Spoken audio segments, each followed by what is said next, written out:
The coffee cup came down on the council table with the small, satisfied click of a man who believed the room already belonged to him. "Coffee's for council, not visitors," the major said. He did not look up when he said it. He was squaring a legal pad against the edge of the table, lining it up the way some people line up a putt. "Witness room's down the hall, ma'am. Try not to get lost." It was 08:45 in the morning. I was standing near the low rail that separated the well of the court from the gallery in army greens, holding nothing because I had left everything I needed in the room behind the bench. I had come out to check the thermostat, which the building ran cold, and to see the gallery for myself before I filled it in my mind. Contested cases draw a crowd. I like to know the shape of a crowd before I owe it anything. The major had decided I was a wife, or a witness, or a victim advocate who had wandered past her lane. He had decided it in the half second it takes a certain kind of officer to sort a room into people who matter and people who are furniture. And he had filed me under furniture, and he had gone back to his legal pad. I had spent 18 years learning when a sentence is worth answering. This one was not. So I said nothing. I looked at the man for one beat longer than was comfortable, the way you look at weather you are deciding whether to walk through. And then I looked past him at the flag, which was hung correctly, and at the seal on the front of the bench, which needed dusting, and I filed both facts where I file everything. His name was Major Devin Aldrich. I knew that because his name was on my docket. He did not know mine because to him I was not a name yet. I was a hallway problem he had already solved. There was a captain at the far end of the table, young, careful, a woman named Voss, and she had done her reading because her head had come up when the major started talking, and her face had done a small, complicated thing. She half rose out of her chair. "Sir," she said, then lower. "Sir, I don't think."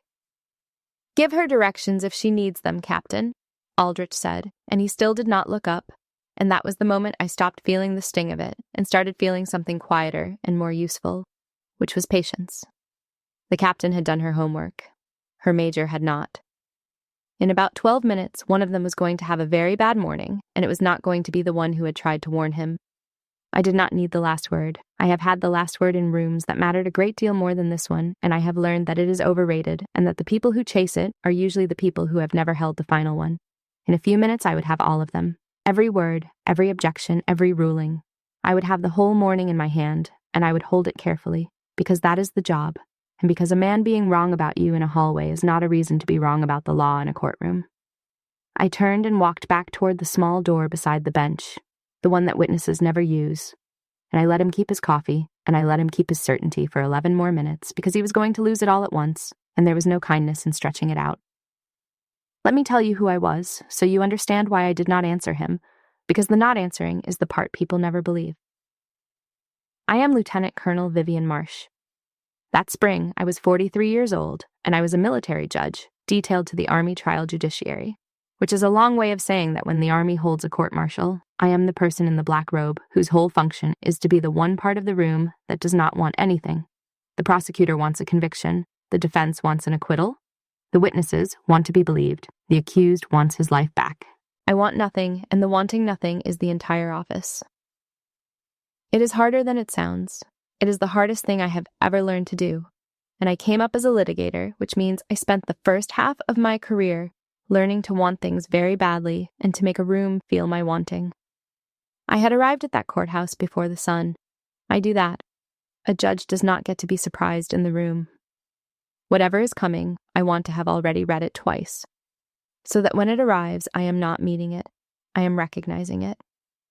That morning, I had been at my desk in chambers by 0630, with the case file squared in front of me and the members' instructions in a second stack, and the elements of every charged offense written out in my own hand on a legal pad, because writing a thing out is how I make sure I actually know it and am not just familiar with it. Familiar is what gets judges reversed. Familiar is a prosecutor who has read the rule enough times to feel confident and not enough times to be right. The case on my docket that morning was captioned United States versus Reeve, and it had come to me the way every general court-martial comes to a judge, by referral, which is the formal act by which a commanding general decides that a set of charges is serious enough and supported enough to be tried by the highest kind of military court there is. The charge sheet had been preferred weeks earlier, investigated under the procedure the Army uses to decide whether charges should go forward at all, and then referred to a general court-martial by the convening authority. and by the time it reached my bench, it was no longer an accusation somebody had made in anger. It was a document with a life of its own, and my job was to make sure the life it had was a lawful one. I had read the whole file twice, which is my rule, and I had read the contested parts 3 times. There were 2 charges and 4 specifications, and there was a suppression motion the defense had filed that I would have to rule on before the members ever heard a word, and there was a question about a statement the accused had given, and whether he had been advised of his rights properly before he gave it, and that question alone was the difference between a strong government case and a thin one. I knew, sitting in chambers before the sun, that the suppression motion was where the morning would actually turn. Long before the members were seated, in the part of a court-martial that the gallery finds boring and the lawyers find terrifying, the Article 39 session, the part where the judge and the lawyers argue the law with no members in the room. That is the part of my job that no thumbnail will ever show you. The reveal, the room rising, the major going the color of parchment, all of that is real, and I will tell you every second of it. But it is not the job. The job is a suppression motion at 0900 hours that will decide whether a 27-year-old sergeant's own words can be used against him, and whether that decision can survive a court of criminal appeals reading it 2 years later on a cold record with no memory of anyone's face. The job is invisible, and it is the whole thing, and I had spent 18 years learning to love the invisible part, because the invisible part is where the fairness actually lives or dies. Sergeant First Class Reyes had put her head in around 0645. Reyes ran my courtroom the way good non-commissioned officers have run every good thing I have ever been part of, which is to say, invisibly and completely. "Full gallery today, Your Honor," she had said. "Word travels when it's a contested one." "It always does," I had said. "You want the temperature down or up? Building's fighting me." "Down," I had said, because a cold room stays awake and a warm room forgives things it should not, and I did not want anyone in that gallery forgiving anything on my account. Reyes had nodded and gone to fight the thermostat, and I had gone back to my instructions. People think a judge spends the night before a trial thinking about the drama of it. I spend it thinking about the parts that will never make a story, the order of the charges, whether a limiting instruction will confuse the members more than it protects them, whether the courtroom's one bad microphone will carry a soft-spoken witness to the back row. A trial is a machine with 1,000 small parts, and the judge is the only person in the room whose job is all of them at once. And if you do that job well, the machine runs so smoothly that everyone forgets it is a machine at all, and they walk out believing they simply watched the truth arrive on its own. That belief is the product. That belief is what the whole cold, careful, invisible night before is for. I had hung the robe on the back of the chamber's door where I could see it. I do that too. The robe is a piece of theater, and I am not embarrassed to say so because the theater is doing something honest. It covers the uniform. It covers the rank. When I put it on, the room is not supposed to be looking at a lieutenant colonel. The room is supposed to be looking at the law, and I am only the coat hanger the law is using that day. There is a mercy in that, and there is a loneliness in it, and I had made my peace with both a long time before that morning, sitting in a very different room, being told by a very different man that I was throwing my career away. Let me take you to that room, because you cannot understand the hallway without it. It was the autumn of 2010. I was a captain, 28 years old, and I was a senior defense counsel, which in the Army is a job that makes you unpopular with exactly the people whose approval decides your career. I was defending a soldier the command had already convicted in its heart, a young specialist accused of an offense that the entire chain of command wanted to be true. Because if it was true, then the problem was one bad soldier, and if it was not true, then the problem was them. Those are the cases that teach you the most and cost you the most, and they are almost always the same cases. The staff judge advocate on that installation was a colonel named Raymond Dunmore. He was not a cruel man. That is the part people get wrong when I tell this story. Cruel men are easy. You brace against a cruel man, and the bracing keeps you upright. Dunmore was a reasonable man, a smooth and reasonable and career-shaped man. And he called me into his office one afternoon and offered me a chair and a cup of coffee. And the coffee is why I remember the major's cup so exactly, because there is a whole language of coffee cups in the law, and I have been fluent in it for a long time. "You're a talented officer, Captain," Dunmore said, and he said it kindly. That was the trap of him, the kindness. "You've got a real future. I'd hate to see you spend it defending the guilty. People remember which table you sat at. They do. It's not fair, but it's true, and I'd be doing you a disservice if I let you learn it the hard way. He said guilty, like the trial had already happened. That was the part I could not let go of, then or ever. Not the threat, because it was barely a threat, it was too smooth to be a threat. It was the word guilty sitting there in his mouth before a single witness had been sworn, as if the verdict were a formality and my job were to help the formality go down easy. "Sir," I had said, "I haven't seen the government's case yet. Neither have you." "That's exactly the kind of answer that worries me," he had said, and he had smiled, and he had meant it as a compliment and a warning at the same time, which is a thing that only certain men can do, and he had let me go back to my desk to lose the future he had just described. The case that made him say it was the kind of case that a command decides the ending of before it decides anything else. A young specialist, 19 years old, accused of taking money from a unit fund, and the accusation had a shape that everyone found comfortable, because the alternative shape was that the fund had been mismanaged by people with more rank than a specialist, and no building likes that shape. The evidence against my client was a spreadsheet and a theory, and the confident testimony of a supply sergeant who had every reason to want the story to end at the bottom of the rank structure and not the top. I had looked at the spreadsheet for a week before I understood what was wrong with it, and what was wrong with it was subtle, and it was the kind of wrong that a jury of officers would only see if someone stood up and made them see it. Slowly, patiently, over the objection of a prosecutor who did not want them to look. Dunmore knew all of that. That is the part I want you to understand about the reasonable men. He was not stupid, and he was not lazy, and he was not, in the ordinary sense, dishonest. He had simply decided that the cost of the comfortable story was acceptable, and that the specialist was a cost, and that I was a promising officer who was about to spend herself preventing an acceptable cost, and he had called me in to save me from my own conscience, because to him my conscience was a career-limiting condition. He genuinely thought he was helping me. That is what made it a wound, and not just an insult. An insult you can be angry at. A reasonable man's kindness, offered as he explains that your integrity is a liability, gets in deeper than any insult, and it stays. I remember driving back to the Defense Service trailer that afternoon, with his coffee still sitting warm in my stomach, and his voice still smooth in my ears. And I remember understanding, for the first time in my career, that the building was not on the side of the truth. The building was on the side of the building. And that if the truth was going to have a lawyer in that courtroom, it was going to be me, alone, at the table nobody wanted, with a spreadsheet nobody wanted me to read out loud. I did not fold the case. I worked it. I worked it at night in the Defense Service trailer, with the space heater ticking and the rest of the building dark. And I was alone in a way that had nothing to do with the hour, because I had chosen the table that the reasonable man told me not to sit at. And choosing that table is a lonely choice, even when it is the right one, especially when it is the right one. I won that case. The specialist was acquitted because he had not done it, and the fact that he had not done it turned out to matter once someone made the government prove otherwise. And I learned exactly how it feels to be right in a building that would rather you were not. I learned that being right does not warm a room. Sometimes it cools one.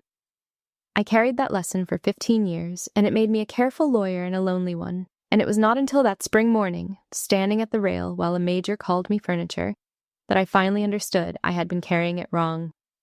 I worked that specialist case for 6 weeks. I worked it in the trailer at night with the space heater ticking and the rest of the building dark, and I taught myself enough about unit funds and reconciliation and the specific way that spreadsheet had been built, that by the time I stood up in the courtroom, I could take the supply sergeant through his own numbers until the numbers stopped agreeing with his story. It took 2 hours of cross-examination to do it. 2 slow, patient hours, and there is no drama in 2 hours of accounting, and that is exactly why it worked, because the government had been counting on the boredom, and I had decided to be more patient than the boredom. The members acquitted him in under an hour. I have thought many times about that hour, because it was the shortest and the most important hour of my early career, and because when the president of the panel read the word, "not guilty," I did not feel triumphant. I felt tired, and I felt the specific chill of a room that had wanted a different answer. And I looked over at the government table and saw a young trial counsel who would never forgive me, and a chain of command in the gallery that had just been told, in front of everyone, that its comfortable story was a lie. Nobody thanked me. My client shook my hand and wept and went back to a unit that would make his life difficult for a year. And I packed up my spreadsheet and walked back to the trailer alone, and Colonel Dunmore never spoke to me about it again, not once, which was its own kind of message. That was the education. Being right does not warm a room. Sometimes it cools one. I took that lesson and I built a career on it, and the career was excellent, and the lesson was, I now know, only half true, and the missing half took me 15 years to find. But I am getting ahead of the room. Let me put you back in it. By 0855, the well of the court had filled with the particular choreography that precedes a general court-martial. Captain Joel Ainsley, the detailed defense counsel, had set up at his table with the economy of a man who had done this 100 times and still took it seriously, which is the only kind of defense counsel worth having. Beside him sat the accused, Sergeant Colton Reeve, 27 years old, in his own greens, with the specific stillness of a young man who has understood for the first time that the machinery is real and it is about to turn. I did not know yet whether Sergeant Reeve had done what the government said he had done. That was the entire point of the morning. That was what the morning was for. Nobody in that gallery got to know it yet, and neither did I. And I have never in my life been more serious about anything than I am about that sentence. At the back, quiet, a colonel had slipped into the last row of the gallery. Colonel Nathan Fry, the regional staff judge advocate, the officer who rated Major Aldrich and rated the office Major Aldrich came from. Senior lawyers watch contested cases. They watch their prosecutors the way a good coach watches film, and Frey had come to watch his major try a hard case, and he had arrived in time to watch his major do something else instead. Aldrich was still up. He was arranging his exhibits, riding the last of the confidence that a man builds up in a hallway when nobody has corrected him yet. He glanced up and saw me moving from the side of the room toward the front, toward the bench, and he made the mistake one more time because he had built his whole morning on it, and a man will defend a bad foundation right up until it fails. "Family sits in the gallery, ma'am," he said, and there was an edge of real irritation in it now. The irritation of a man whose furniture will not stay where he put it. "We're about to try a case in here." I stopped at the small door beside the bench, the one witnesses never use. I put my hand on it. Sergeant First Class Reyes was already on her feet. She had been watching the clock because that is her job, and the clock had reached the hour because the law runs on a clock and not on a major's confidence, and she filled her lungs and she called the room to order in a voice that had called a great many rooms to order. "All rise!" The gallery came up in a rush of fabric and shoe leather. Ainsley came up. Sergeant Reeve came up. Colonel Frey came up in the back with the small, private expression of a man who has just realized what he is about to witness. "This court-martial is called to order," Reyes said. Lieutenant Colonel Marsh, military judge, presiding. There is a particular silence a room makes when it recalculates every prior second at once. I have heard it a handful of times in my life, and it is not a dramatic sound. It is almost the opposite of a sound. It is the noise of a dozen people simultaneously replaying the last 10 minutes and understanding them differently. I came through the small door in the robe, and I stepped up onto the bench, and I sat, and I looked out at a room that had just done all its arithmetic over again. Major Devon Aldrich rose because everyone rose. His body did it before his mind caught up, the way a body will. He came up out of his chair with the exhibit still in his hand, and his face, which had been the face of a man who owned a hallway, went through several things very quickly and arrived at a color I would call parchment. He was the last one up, not because he refused, because it took him longer to understand that the woman he had sent to the witness room was the woman he would be arguing to for the rest of his professional life, or at least for the rest of that increasingly unfortunate day. I let the silence sit exactly as long as the law required, and not 1 second longer, because a judge who enjoys that silence is a judge who has forgotten what the chair is for. "Please be seated," I said. They sat. He sat last again. We began where every court-martial begins, with the accused rising to be arraigned, and with me reading the charges into the record and asking Sergeant Reeve how he pleaded, and with the small formal machinery that turns a man into a case and, if the system works, back into a man again at the end. He elected his forum. In the military, a soldier may choose to be tried by a panel of members, which is our word for a jury, or by military judge alone, which means by me and me only, and Sergeant Reeve, on the advice of a defense counsel, who had clearly thought hard about it, elected members. That told me something. A man elects members when he believes ordinary officers and enlisted soldiers, hearing the whole story, will see what a bloodless legal analysis might miss. It is a bet on human beings. I have always had a quiet respect for the accused who make that bet. Then we sent the members out and we did the invisible part, the Article 39 session, the suppression motion. The part I had known since before dawn would be where the morning actually turned. Major Aldrich stood to argue that the sergeant's statement had been lawfully taken, and this was the moment his morning could have been saved, because a suppression argument is pure law, and pure law does not care what happened in a hallway. and if he had simply argued the rights advisement cleanly, he would have been fine. But he was rattled, and a rattled prosecutor reaches for volume where he should reach for precision, and he argued the statement was voluntary, as though saying it with force would make the advisement appear where the advisement was not. I let him finish. I always let them finish.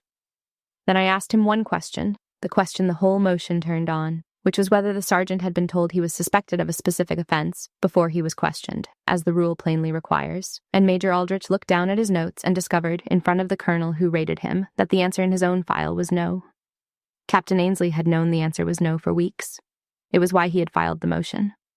I granted it in part, suppressing the portion of the statement that followed the defective advisement and admitting the portion that came before, drawing the line exactly where the law drew it, and I put my reasoning on the record in full, because a suppression ruling with no reasoning is a gift to whoever reverses you later.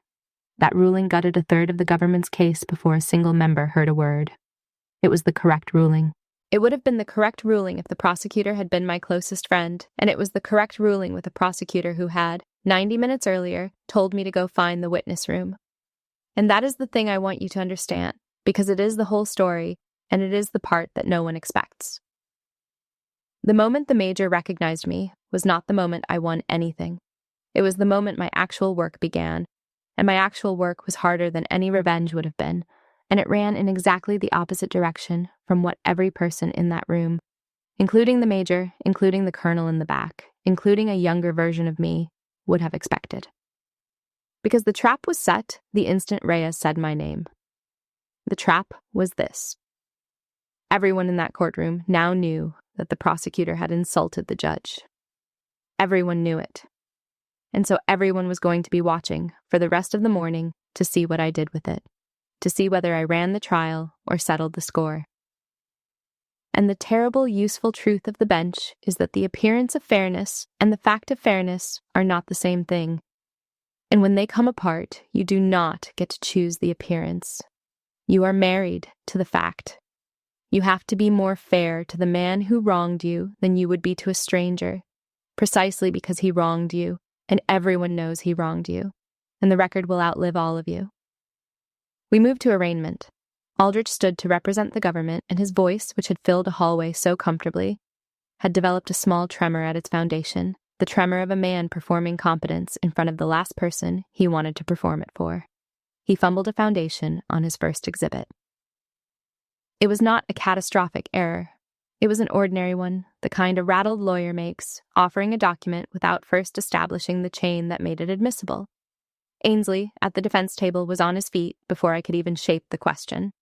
"Objection, Your Honor. Foundation." And there it was. The first real test of the morning, and it had arrived inside 90 seconds, the way tests always do, disguised as routine.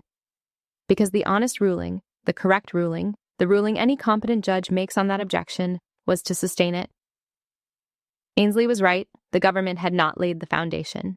And sustaining it would sting the major, would make him fumble in front of his rating colonel, would look, to a gallery, primed to see it, exactly like a judge taking her pound of flesh. "Sustained," I said.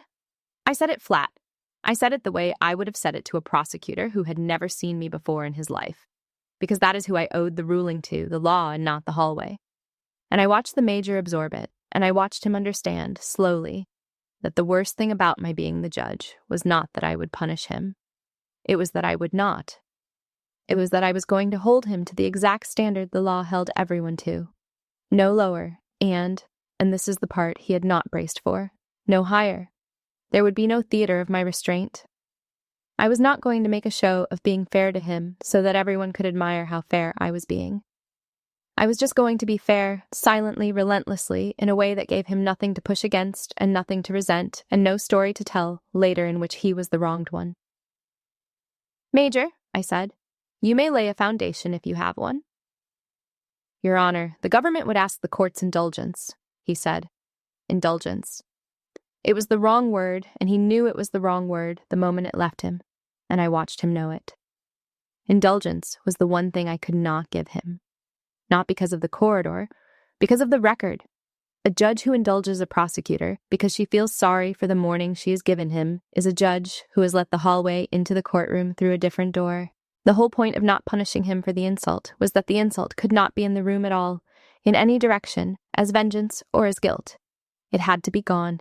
It had to be as if it had never happened, which is a far more complete erasure than any comeuppance, and a far more difficult one to perform. "The court doesn't indulge, Major," I said. "It rules. You have foundation, or you don't. Take a moment." He took a moment. He found his footing.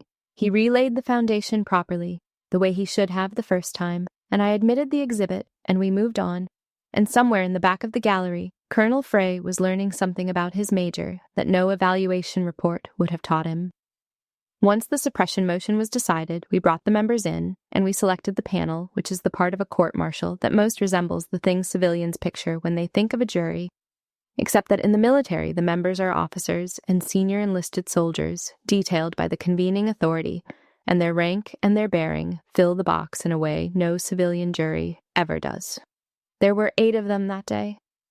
I gave them the preliminary instructions myself, in the plain voice I keep for members, the voice that assumes intelligence and forbids intimidation, because a panel that is afraid of the judge is a panel that will look to the judge for the answer, and the answer is the one thing I am forbidden to give them.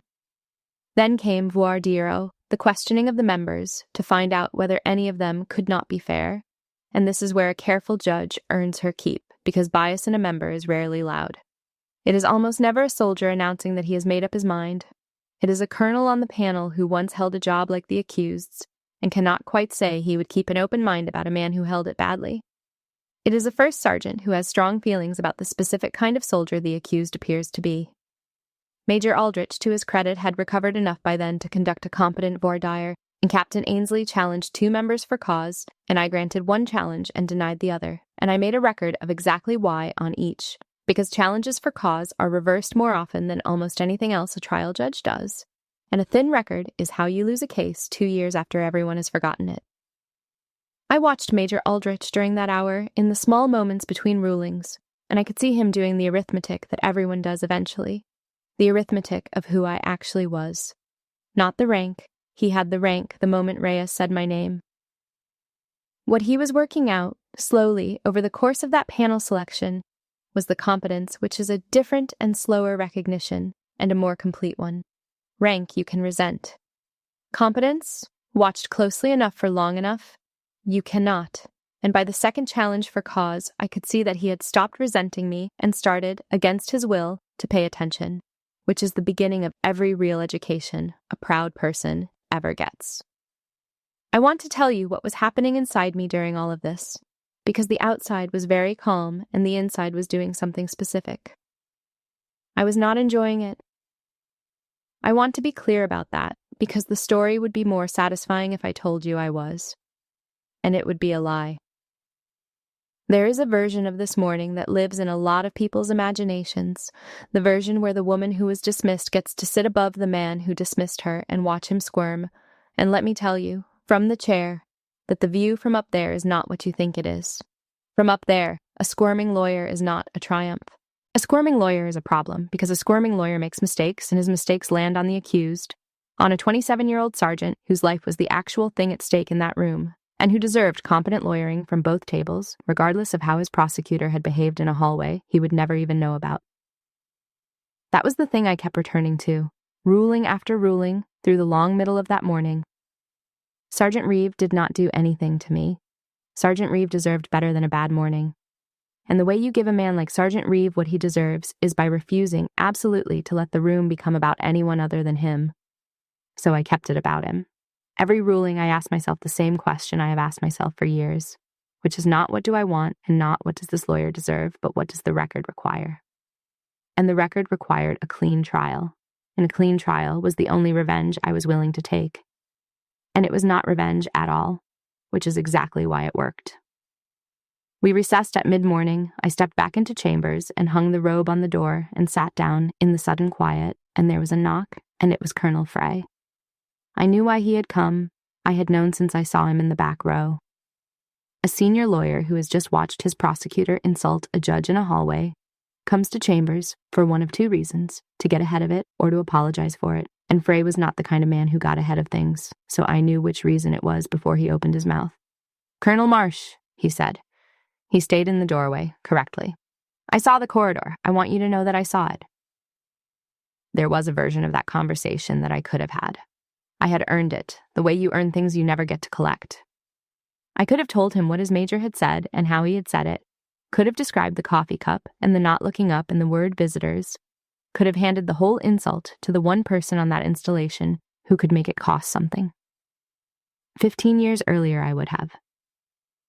15 years earlier, I had wanted, more than I wanted almost anything, for someone with a colonel's eagle to walk into a room and say the thing that made the reasonable men take me seriously. I did not do it.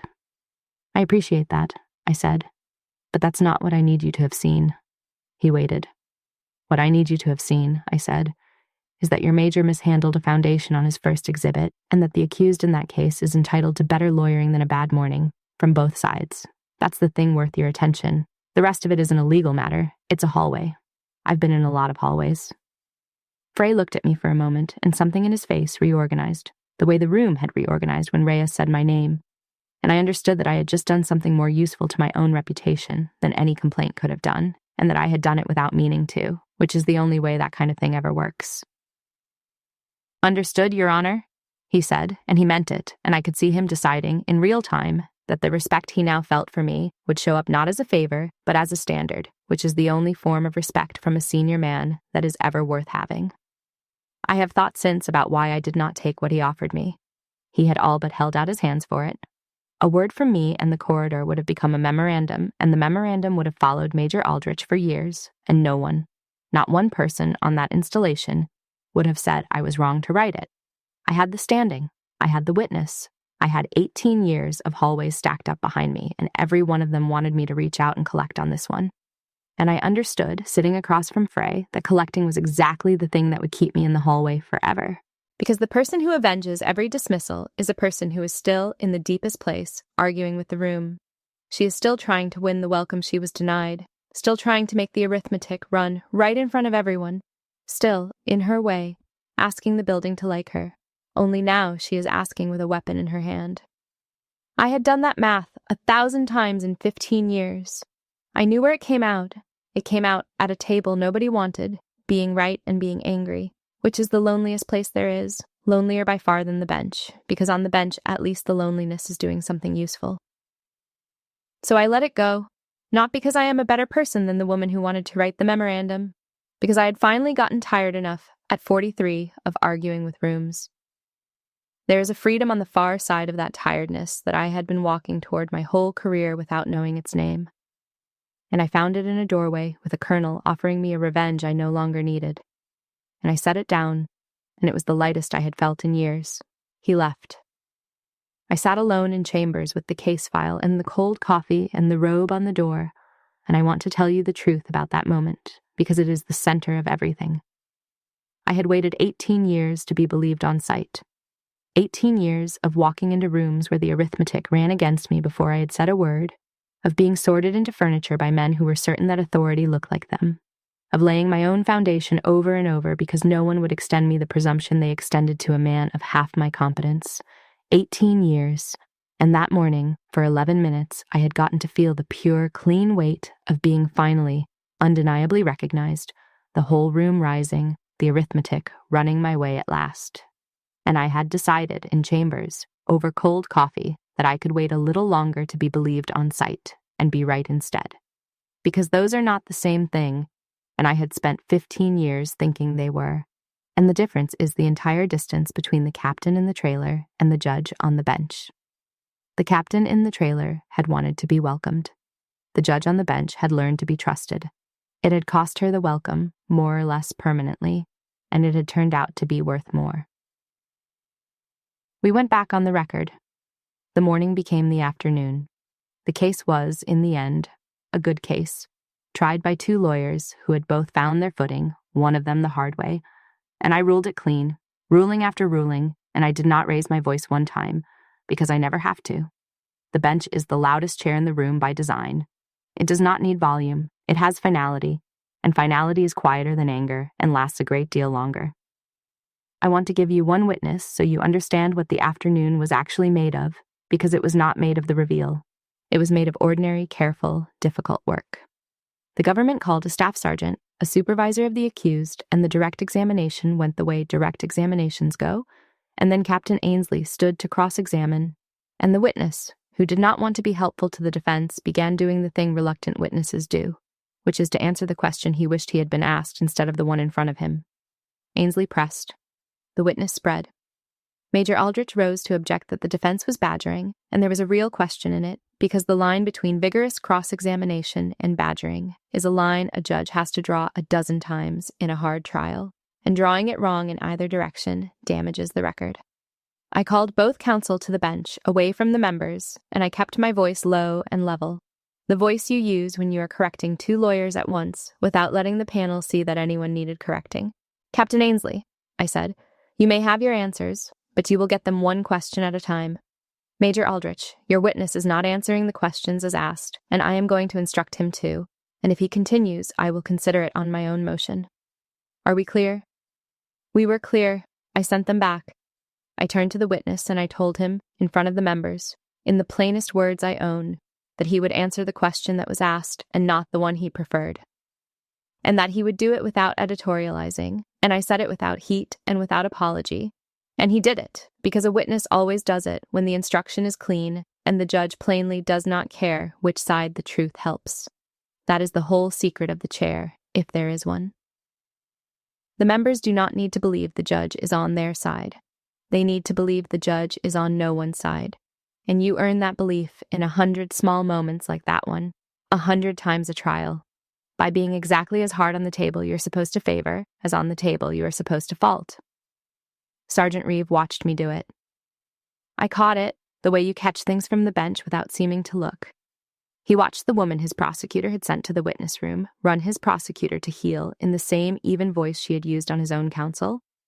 And I saw him understand, the way an accused sometimes understands halfway through a trial, that the room was actually going to be fair to him, that the machinery was not tilted, that whatever happened, he was going to get the real thing and not a performance of it. There is a particular way a frightened man sits when he stops being quite so frightened, and I have learned to recognize it, and I saw it in him that afternoon. And it was worth more to me than the major's pale face had been that morning. It was, if I am honest, the only thing all day that I let myself feel good about. There was a moment, late in the day, on a genuinely close evidentiary question, where I ruled against the government on a point that mattered, and I gave my reasoning on the record, cleanly, the statute and the rule and the way they fit. And when I finished, Captain Ainsley, the defense counsel, said something he did not have to say. That was the fairest ruling I've lost all year, Your Honor. He said it quietly, half to himself, the way lawyers do when a court has done the thing courts are supposed to do, and so rarely do. He had lost the point, because I ruled against him too, later, on another one, just as cleanly. But he had recognized the exactness of it. And the recognition of exactness by the person it went against is the only compliment the bench is allowed to keep. The evidence went in over the course of that long afternoon, witness by witness, and I did the thing a trial judge does that no one notices when it is done well, which is to keep the machine running true. I ruled on objections in real time, hearsay and relevance, and the endless small skirmishes over what a witness may and may not say. And I ruled fast because a judge who deliberates visibly over every objection teaches the members that the law is a matter of opinion, and it is not. Most of the time it is a matter of knowing the rule cold. When I did need a moment, I took it at the bench, quietly, without ceremony. Twice I sent the members out to argue a point of law that they had no business hearing argued, because the whole architecture of a fair trial is built on keeping certain things away from the people who decide the facts, and protecting that architecture is most of what the robe is for. Late in the day, I gave the members their findings instructions, which is the moment a military judge hands the case to the panel by explaining the law they must apply to the facts they have found. I had written those instructions the night before, and revised them that morning, and revised them again at the last recess, to fit the evidence that had actually come in, because canned instructions are how the guilty go free, and the innocent get convicted, and I have never once given a set of instructions I did not build for the specific case in front of me.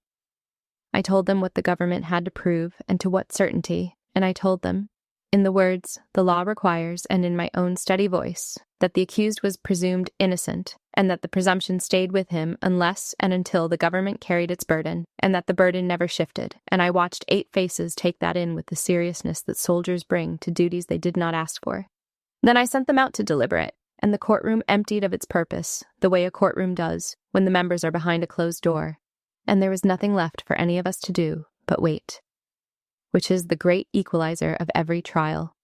The prosecutor and the defense counsel and the judge all reduced to the same helpless arithmetic, while 8 strangers decide a man's life in a room none of us may enter.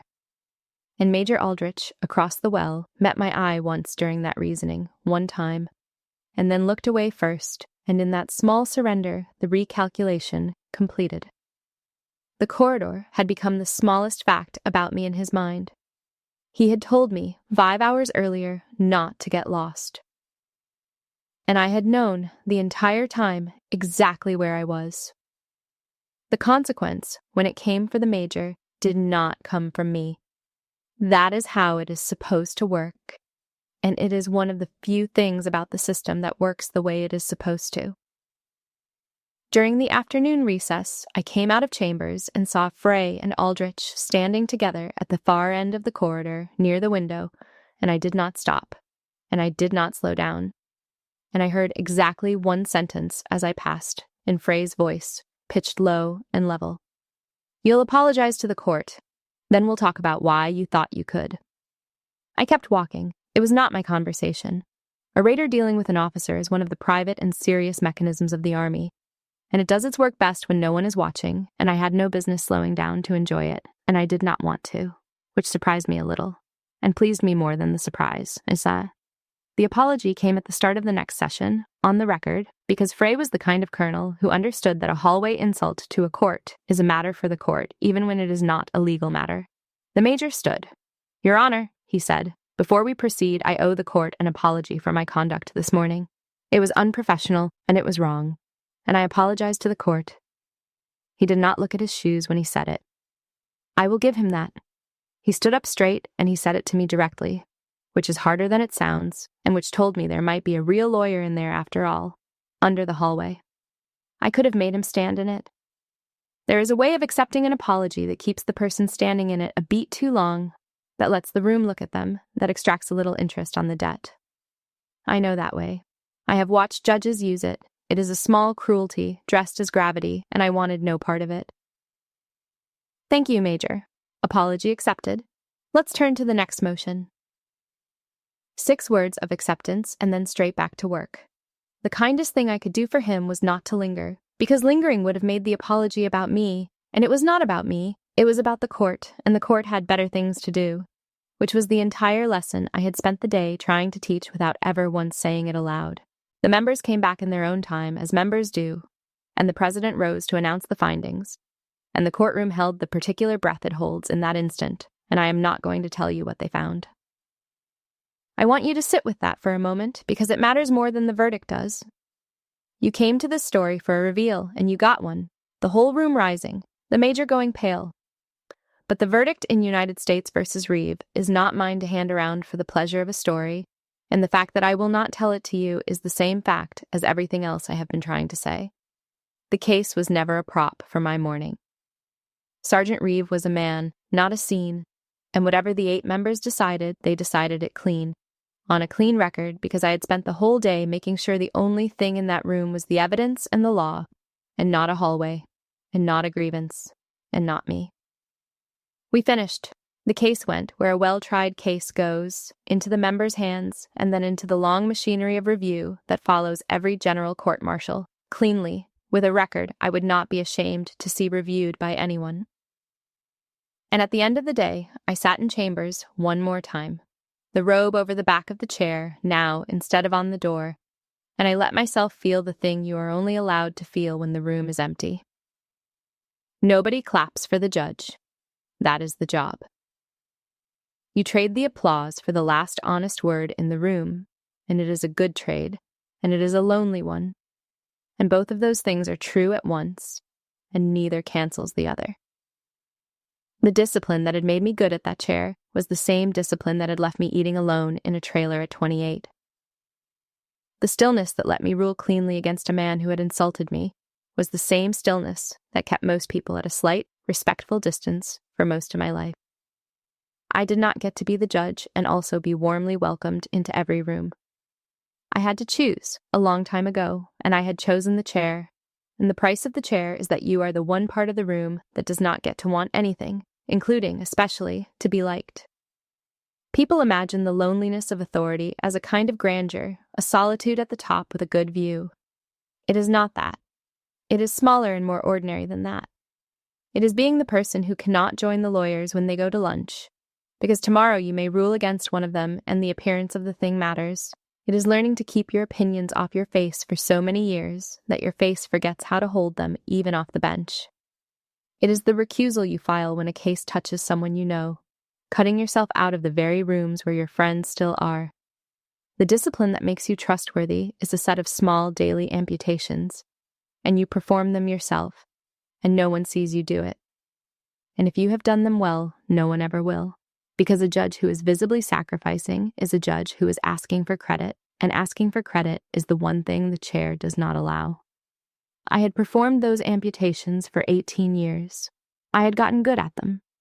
And the strange gift of that morning, the thing the major had given me without either of us knowing it, was that his contempt in the hallway had shown me in one clean stroke the full shape of what all that discipline had bought. It had bought me the bench. It had bought me the moment when a room rises whether it wants to or not, and the deeper moment after it, when I got to choose not to use that rising as a weapon. A younger woman would have called that a loss, all that welcome traded away for a chair nobody claps for. I had spent a long time calling it a loss myself. Sitting there, at the end of that day, I finally stopped. And sitting there, at the end of that particular day, I finally forgave the captain in the trailer. That is the thing the whole morning had been for, though I did not know it until it was over. I had carried Dunmore's word guilty for 15 years, like a stone in a coat pocket, taking it out to look at whenever a room ran its arithmetic against me, using it to stay sharp and to stay armored and to stay, if I am honest, a little bit angry. And that day I understood that the captain in the trailer had been right all along, that being right had turned out to be enough, that it had just taken longer than she wanted and cost more than she expected, and arrived in a form she would not have recognized. It had arrived as a black robe and an empty room and a major learning, the hard way, that authority does not always look like him. I thought about the specialist that night, the 19-year-old from 2010, whose name I still remember and will keep to myself, and I thought about the acquittal that had cost me so much and warmed no room at all. For 15 years I had filed that case under loss, a win that felt like a loss, a rightness that bought me nothing but a colonel's cold silence and a career spent slightly outside the circle of the welcome. That night I finally understood that I had misfiled it.